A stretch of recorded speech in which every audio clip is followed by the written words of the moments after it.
Hey guys, Ted Bogert back with the TED Show, and I'm with one of my favorite people on the planet, Michelle Sperzel. I just love to say her name. With Harbor House in Central Florida, she has a big task in front of her. She and her team at Harbor House do an amazing job of taking care of our domestic violence victims in Central Florida, and we're here to talk about that, get an update, a COVID update. And then talk about family pets, because there's some things that have been changed, adjusted, all for hopefully the better. So welcome, Michelle. Well, thank you so much. I'm so happy to see you. It's been a while. So happy to see you. I think the last time I saw you was when I was in heels, or my version of heels, walking down Orange Avenue. So if you guys don't know about that, Google it, because it sounds worse than it is. But Walk a Mile in Her Shoes is always one of my favorite events, and we were able to squeeze it in before COVID shut everyone down. But I love everything that Harbor House does. So enough about me. Let's talk about Harbor House a little bit, give them a little background on Harbor House, what it does, and then let's take a deep dive. Thank you. So Harbor House, we're the certified domestic violence center that's here in Orange County.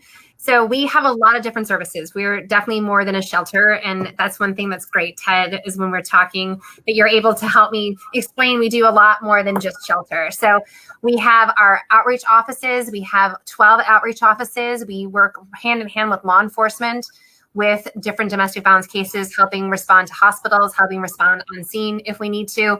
We also have a program in our courthouse. We have 3 lawyers that will help with injunctions for protection. And we also have our outreach advocates that are throughout Orange County, in addition to our shelter. And our shelter, it's a 9-acre campus where we have our emergency shelter. We have extended stay shelter, which would be 7 apartments where people live with us for about a year. And then we also have our children's program and then our pet kennel. So we are so proud here. Yeah. Tell me about how that works. So let's like really boil it down for people. Somebody is in an abusive, a domestic violence situation. What do? They call a number. You have intake counselors. Kind of take us through the process of how that works. So we have our 24/7 crisis hotline, and because of COVID, we've now taken that hotline and we can also text an advocate. So that's open 24/7 as well. And that number is 407-886. 2856. And I'm going to say that again, 407-886-2856. And what we do there, that's our kind of our gateway into Harbor House. And so our advocates there are trained to do crisis management, crisis planning, and safety planning. And when someone's in a domestic violence situation, sometimes someone doesn't know that they're even in a domestic violence home. They don't know they're in a domestic violence situation or even in a dating violence situation. So if you don't know, or if you just are, the one key thing I say is if you're scared of your partner, or you're scared to say something in front of your partner, or you're intimidated by your partner, then what you can always do is you can call our crisis hotline and have that conversation with an advocate who can help navigate some of those different self-questioning, self-analysis that you need to do. It's scary, right? It's scary. It is beyond scary as somebody who experienced it as a kid. Mm-hmm. You're in that situation, and so you don't know what to do. I know my mother probably had no earthly idea what to do in that situation, and I feel like people don't know how to reach out, or they're afraid to reach out, or family pets, which we'll talk about, can be it can detract from them leaving. It can make it so they don't leave because, well, I'm going to let you explain all of that. But the services that you provide, this is a 24/7 thing. This is not going away. Nope. So tell me about, I want to get to the pets in a minute, but tell me about COVID. So COVID obviously changed. You had to pivot, but talk about that. How did it impact your numbers of people, of domestic violent victims? So what we ended up doing here at the shelter is we went to half capacity. We're a 120 bed shelter, and we changed to 60 so that we could keep everybody safe with social distancing. And so our numbers in shelter actually went down, but what we saw is that our numbers as far as in the community have continued to go up and climb, specifically our law enforcement program. So we're having advocates who are reaching out to a lot of survivors who are still living with the abuser, or they might have left because of a domestic violence situation, and they need services. And so we've seen huge growth as far as that program is concerned. And then also our injunction for protection attorney program, we've seen just in a huge amount of growth. It was 86% growth within that program of people who are looking for an attorney to help them file an injunction for protection. And so with that, we have changed a lot of our programming. A lot of things have gone virtual, such as court. And so we have our office that's downtown, and we converted my office there into a courthouse, like a courtroom. So people can go there instead of having to go to the courthouse, or instead of having to do virtual court at your friend's house or even at your own home if the abuser happens to be there. So someone can come into our office and do court there. We've also gone online with a lot of our support groups. We've started a friends and family support group as well. And that's one thing, Ted, that, being a childhood survivor, that we have a lot of individuals who reach out to us saying that my mom's in this situation, my sister's in this situation, my brother's in this situation, I don't know what to do. Right. And so we started a friends and family support group so that you can go and you can talk to somebody and have those conversations of, how do I help safety plan? How do I bring up the conversation with my friend or my family member? How do I let them know that I care and that they can confide in me? And so those are some different things we've done because of COVID to make it so that people know that we are here, we're open, we're wanting to help everybody, regardless of the virus, and also regardless of you feeling safe or unsafe in your home. The other thing we talked about is checking in on people. And that was something I did with Aramis Ayala, the state attorney. And it was check in on people because, during the shutdown, people weren't even going outside. And so if you haven't seen your friend or your family member, check in on them, and don't just send a text message, like set up FaceTime. Make sure that you're doing something where you can Skype with them, like actually put your eyes on your friends and your family members to see how they're doing and see if they're doing okay. So that's the other things that we're doing, is really talking through that we're all in this together, not just with COVID, but we're all in this when it comes to domestic violence, because someone's going to tell somebody that they're experiencing violence. It might not be the domestic violence center, but they might tell their best friend, they might tell their priest, they might tell a teacher, they might tell, their best friend's mom. They're going to say something, and we want that person to know that they can reach out to us for resources as well. I think it's a challenge to raise funds during normal times. But when all of your venues are shut down, your events, anything you could possibly do, you've had to pivot. So we have a lot of nonprofits that watch the show, and a lot of advocates for nonprofits. What did you do? How did you all in the beginning days realize, all right, so any fundraiser we have is off the table as far as in person? How did you all pivot in the beginning, and tell us a little bit about how the train is running right now? That's a great question. So I would say we found out that we weren't going to be able to do our Pause for Peace Walk, which is raising money directly for our emergency shelter and the kennel program. So we put together a very quick virtual walk called the 6 Foot Walk. And that would be with one person and your dog, which they have 4 feet. I have 2 feet. That's my 6 feet. And we're going to walk. So we put that you really just explained it to me, and I saw it. I didn't know that till right that moment. So we put that together really quickly to remind people that we're here and that we're open. The other thing that we just did recently is we did a virtual auction for our Pause for Peace. We had a lot of amazing people who gave to us for our silent auction, so we did that as well. And then we have our Handbags for Hope auction, which is typically in person. It was supposed to be in May, and we're going to be hosting that as a virtual auction as well, and that's going to be in November. And that's our young professionals. They put that on, and everything that's raised at that auction goes directly into our children's program. So there's some other ones that we've just had to completely cancel. So our Cram the Van, which would be for our school program, that one we ended up just canceling. We're doing a back to school drive online right now and encouraging people to drop off donations. We're still going to move forward with our Gifts of Hope program. And that's when someone can adopt a family. And that's adopting a family who's out in the community or a family that's living in shelter. And we're going to be doing that. That's going to launch in November as well. And the biggest piece that we ended up canceling is we canceled our Purple Door Luncheon. And that's where we brought together 500 people in the room, and a survivor shares her story. And instead, what we're doing is we're just really reaching out to our donors, and we're having conversations with them, talking to them about what we're experiencing with COVID, and asking people to give and to still support. So there's that. And the other piece that we're doing, which is new, we haven't done it before, is we're going to host a domestic violence conference in October for Domestic Violence Awareness Month.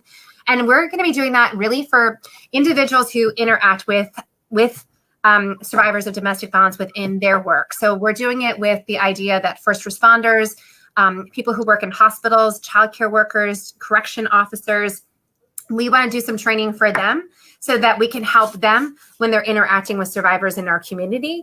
And that's going to be a first time thing that we do in October. So just keeping, we're just keeping this as a moment of, let's do things differently. Let's try things differently and make sure that we can still be a strong support for our community. And again, being really open with the supporters that we've had over the past several years. Not being from here and moving here, the people within Central Florida and Orange County specifically are so welcoming, so kind.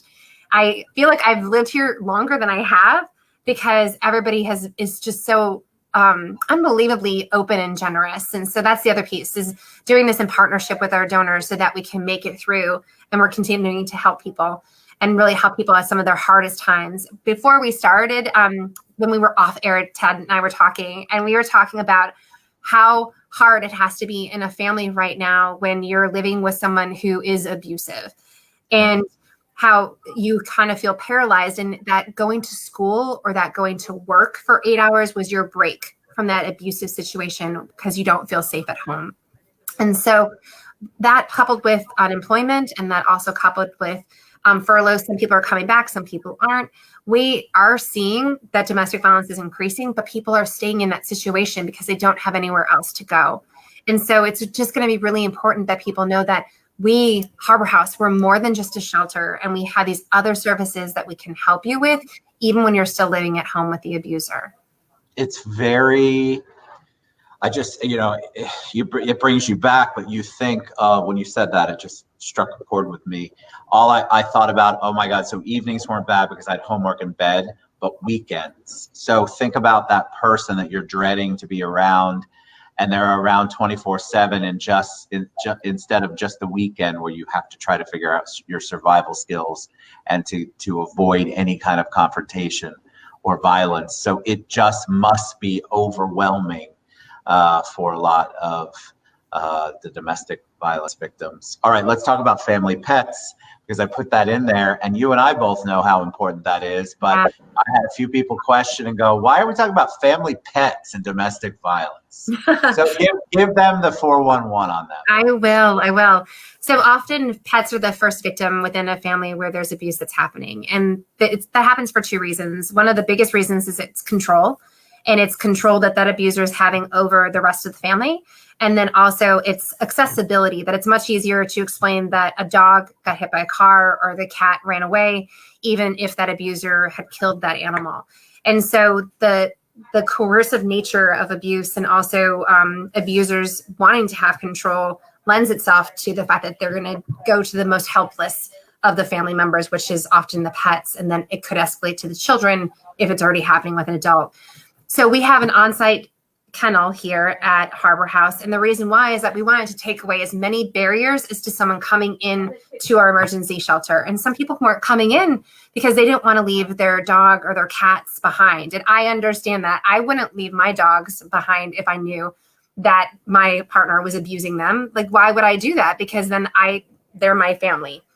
So the kennel here is really so that the entire family can come in. And then there's lots of beautiful unintended consequences because of that. One of these, the unconditional love that someone receives from their pet. So there's that leaving shelter, going to visit your pet, walking your dog, playing with your cat, taking a cat nap.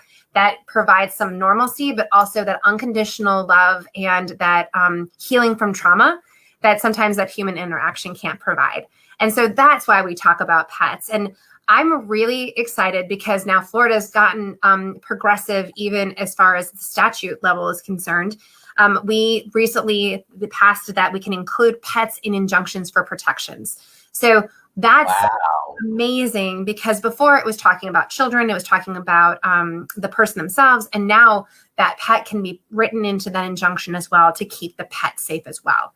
And also, I mean, that in itself just shows how we're progressing as far as a state, how we're showing the fact that we want to think about all aspects of someone within a domestic violence situation and how we can continue to keep that person safe.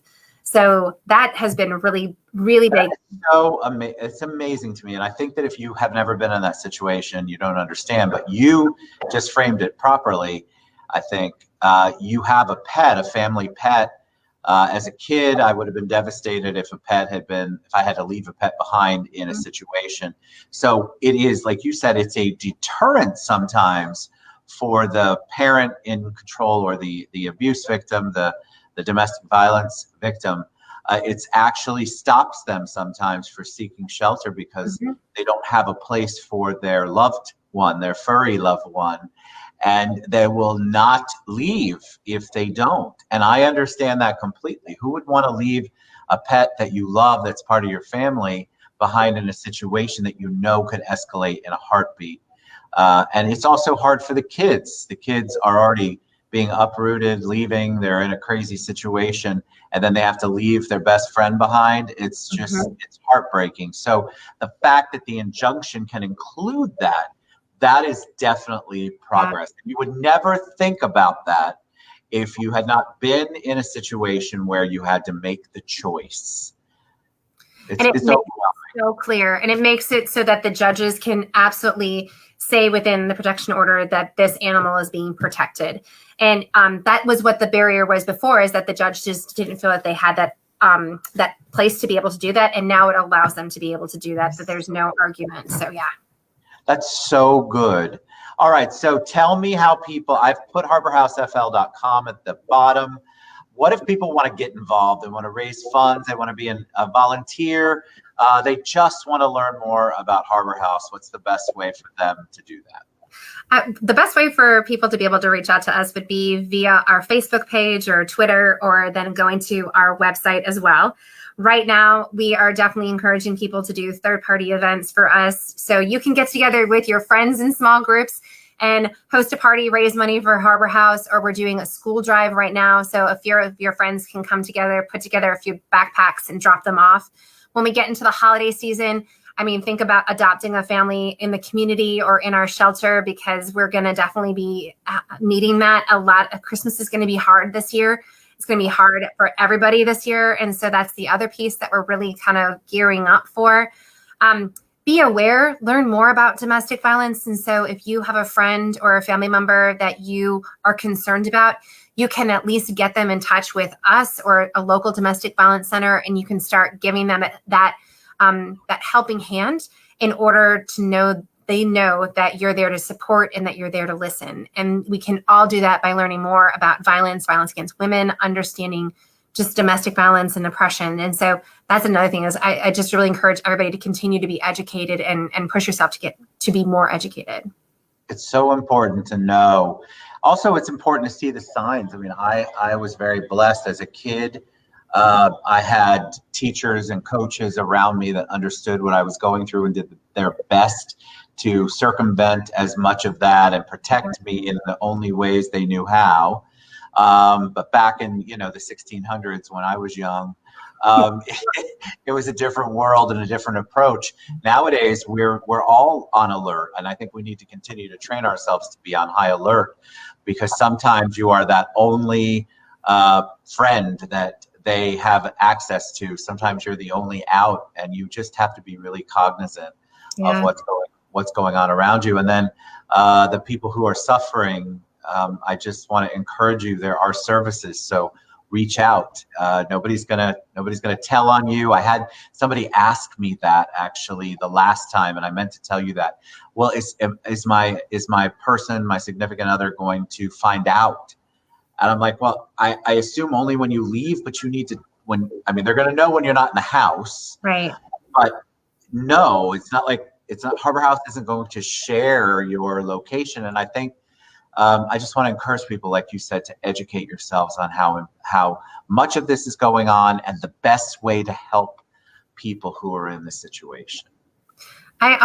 You touched upon kids, and that's one thing that it's really important in this. You're talking about your teachers and your coaches, and with virtual learning happening right now, that's some of the fears that I'm hearing from some of my peers, and what's going to happen to a lot of the kids that they don't get that break from an abusive home. And because of that, we're doing what we can to create more programs for kids who are coming into our emergency shelter and out in the community. So we have a new camp that we launched this past summer called Trailblazers, because we want people to blaze a trail for a new future. And your future is brighter than your past is something that we're really talking to the kids about when they're coming on campus. And so that's a big thing for us, especially with us having to navigate with virtual learning right now with the kids who are living with us as well. And I don't know all the solutions for that, but at the same point in time, like the small voices that are experiencing domestic violence, they are rising to the top of my mind as far as how do we help the kids who are in homes right now where abuse is happening.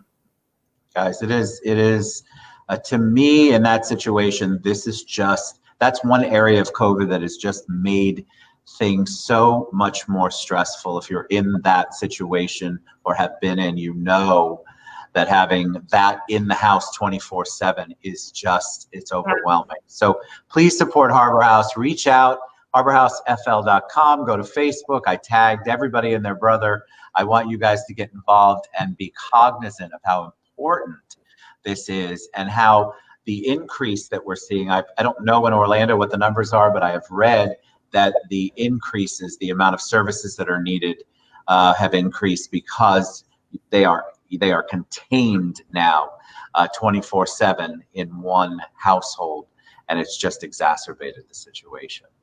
So thank you for all you do. You're amazing. Thank you, Michelle. Thank you. The other Michelle with one L for making this happen. We love Harbor House on the TED Show, and I appreciate all that you do for our community. Yes. Well, I love you, Ted, and we love the TED Show too, but I personally love you. Mwah. Love you to pieces. harborhousefl.com. Reach out to them. Get involved. You can reach me. I will put you in touch with Michelle. Awesome. Bye, guys.